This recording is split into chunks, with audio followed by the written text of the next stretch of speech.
A huge turning point in my career in spirituality was when a friend confided in me that he was struggling with his emotions because he was halfway through a sex change. I had no experience of dealing with the emotional stress of a sex change, but the sex change was irrelevant. I already knew at the time that I have a gift for intuitively helping people with emotional issues based on the guidance of spirit, and I trusted that gift to help my friend. After that incident, I realized that all my degrees prepared me for putting people in nicely labeled boxes based on their condition. But nothing in my academic career prepared me for understanding that there are a few billion people on this planet, and each one of them has a unique life script. I eventually cancelled my registration as a psychologist and trusted in spirit for guidance, and I couldn't have made a better decision. Which religion do you believe is the right one and why? Do you want to learn about the greatest divider of all time? 3 major religions have one thing in common. Each has a holy place where they look for guidance.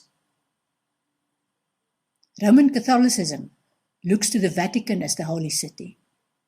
The Jews look to the Wailing Wall in Jerusalem. And the Muslims look to Mecca as their holy city. This is no coincidence.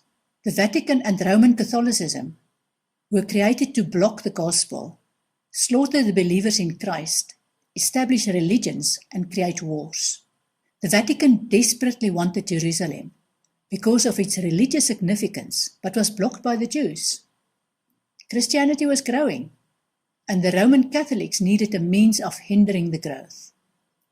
They decided to focus on the Arabs.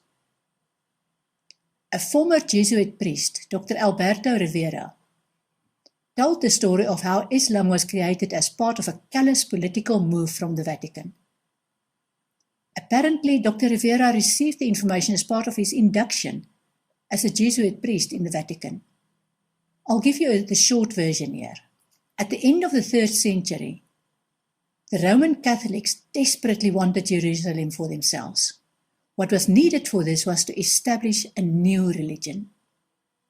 Early Christians were persecuted by both Jews and the Roman government. This didn't stop the Christians from spreading their dogma. A counterfeit Christian religion was needed. A few superficial changes set the ball rolling. The statue of Jupiter in Rome was called St. Peter, and the statue of Venus was changed to the Virgin Mary. The site chosen for the headquarters of the new religion was on one of the 7 hills called Vaticanus, the place of the diving serpent where the satanic temple of Janus stood.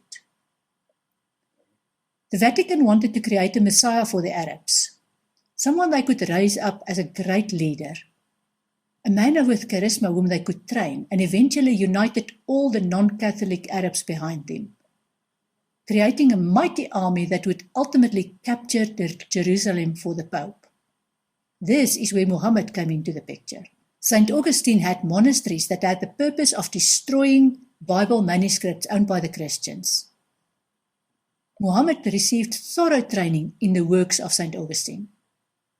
The Vatican ensured that Catholic Arabs across North America spread the story of a great prophet who was about to rise up among the people and be the chosen one of their God.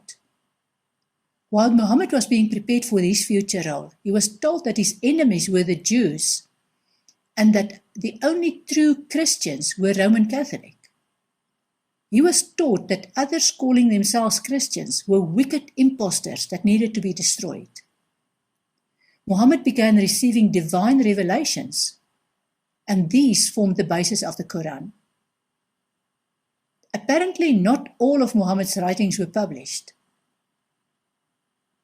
Some of these unpublished documents are in the hands of high-ranking ayatollahs or holy men in the Islamic faith. And these contain information that links the Vatican to the creation of Islam. The Vatican sponsored Islamic wars to eliminate Jews and Christians. Then the Islamic faith grew out of control and began viewing the Pope as an infidel.